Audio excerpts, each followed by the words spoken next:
Jaurès a désormais 40 ans. Il a déjà un bilan politique impressionnant, que ce soit son engagement sans faille aux côtés des ouvriers, de Carmaux et d'ailleurs, que ce soit sa défense d'Alfred Dreyfus qui va contribuer à changer le cours de l'histoire, ou que ce soit son influence au sein des socialistes, et plus généralement de la gauche de l'époque, et au-delà. Il va alors s'atteler à un travail compliqué, l'unité des socialistes.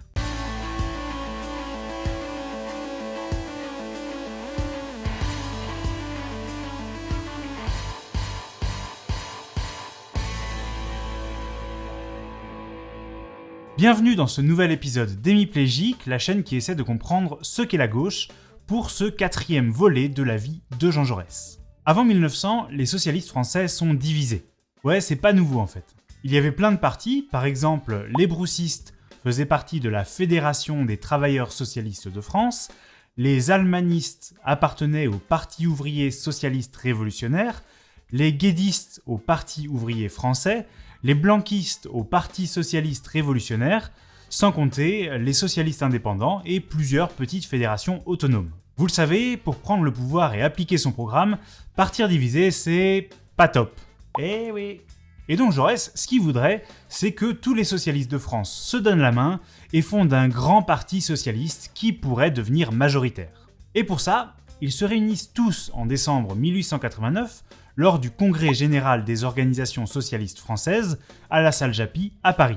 Jaurès y croit, c'est parti, sauf que quelque temps auparavant, Alexandre Millerand, l'un des leaders socialistes de l'époque, indépendant comme Jaurès, est entré dans le gouvernement de Waldeck-Rousseau. C'est la première fois qu'un socialiste devient ministre, et lors du congrès, on va parler que de ça. Deux visions s'affrontent, Jules Guesde et Édouard Vaillant notamment pensent que c'est de la trahison, puisqu'il se revendique de l'héritage révolutionnaire. Jaurès, lui, se dit que toute réforme négociée par Millerand sera bonne à prendre et soutient la participation au gouvernement.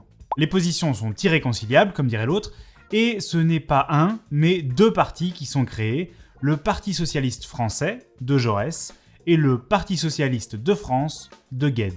Parti socialiste français contre Parti socialiste de France, quand il s'agit de se diviser, on est quand même balèze. Mais bon, on va quand même passer de 7 ou 8 organisations à 2, ça progresse. En parallèle, Jean Jaurès s'est lancé dans de grands travaux. Il dirige la rédaction de l'Histoire socialiste de la France contemporaine, qui retrace l'histoire de France depuis la Révolution de 1789 jusqu'à la fin du 19e siècle. Il y a plusieurs objectifs derrière cet ouvrage: diffuser la connaissance de l'histoire de notre pays et de ses luttes auprès du peuple, expliquer les racines du socialisme en France, mais également rassembler les socialistes en les faisant travailler ensemble. Pour ça, il va demander à tous les grands socialistes de l'époque de produire un volume sur une période de l'histoire. Brousse travaille sur les débuts du Premier Empire, Viviani sur la Restauration, Millerand sur la Deuxième République, Guesde est également sollicité mais décline, et Jaurès lui-même travaille sur la Révolution française. L'histoire socialiste de la France contemporaine est publiée progressivement à partir de 1900, et grâce à son Histoire socialiste de la Révolution française, Jaurès rentre dans le cercle fermé des grands historiens. Malheureusement, malgré la qualité de son œuvre, il va avoir des difficultés à la diffuser, notamment, et c'est tout bête, parce qu'il va se heurter au parti de Jules Guesde, que Jaurès avait pourtant voulu associer à la rédaction, mais qui lui met des bâtons dans les roues pour des raisons purement politiques. Et c'est pas très gentil.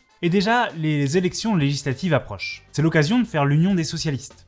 Pour ça, Jaurès adopte une position de compromis sur la participation des socialistes au gouvernement. Il va dire que si Millerand a participé à un gouvernement modéré, c'est parce qu'il s'agissait de défendre la République au moment où elle était attaquée, notamment suite à l'affaire Dreyfus. Désormais, la République n'est plus en danger, donc plus question de soutenir un gouvernement modéré.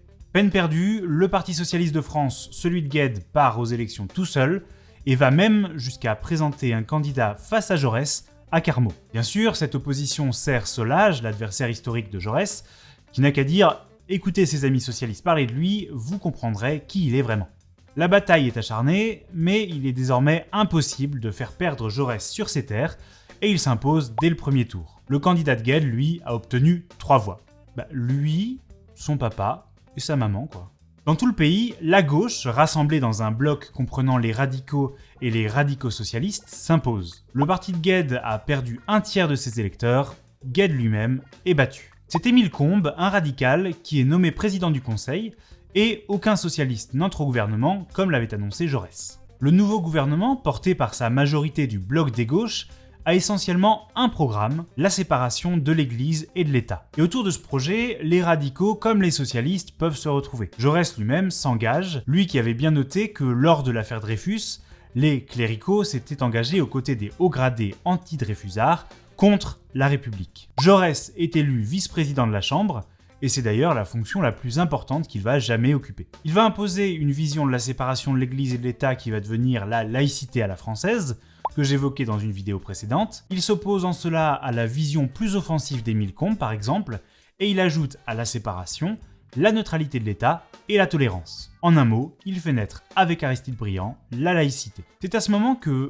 pour expliquer sa politique, Jaurès choisit de fonder un nouveau journal. Il écrit déjà des articles dans la Petite République, mais il a besoin de plus d'espace, notamment pour faire intervenir d'autres auteurs. Le 6 avril 1904, Jaurès organise l'Assemblée Générale qui va fonder ce nouveau journal, avec Lucien R ou encore Léon Blum. Quel titre lui donner ? On pense d'abord à Lumière, mais finalement, c'est une proposition de Lucien R qui l'emporte, ce sera l'Humanité.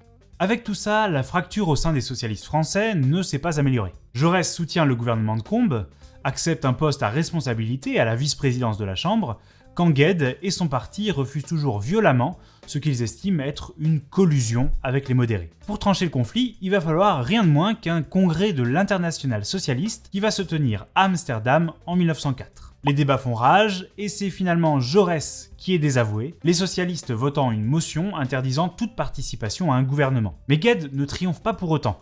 L'Internationale vote un second texte imposant la fusion des partis socialistes en un seul, obligeant Gued à négocier avec Jaurès. Pendant plusieurs mois, les deux partis vont négocier le cadre de ce qui va devenir la section française de l'Internationale ouvrière, la SFIO. Durant ces négociations, Jaurès accorde à Gued presque toutes ses demandes, ça fait grincer des dents de ses amis, mais Jaurès a confiance, il connaît notamment ses capacités à emporter l'adhésion et il sait qu'une fois l'union réalisée, ses idées seront majoritaires. Et donc, en 1905, la SFIO naît au Congrès du Globe à Paris. C'était il y a plus de 115 ans et le parti existe toujours sous le nom du Parti Socialiste. Jean Jaurès a 46 ans, il a réussi à réaliser l'unité de son camp, pourtant, il ne le sait pas encore, mais son principal combat est devant lui. Les tensions géopolitiques sont de plus en plus fortes et l'engrenage de la guerre s'est mis en route. C'est ce qu'on va voir dans le prochain et dernier épisode de la série consacrée à la vie de Jean Jaurès. Pour ne pas le rater, abonnez-vous. Camarades, à bientôt.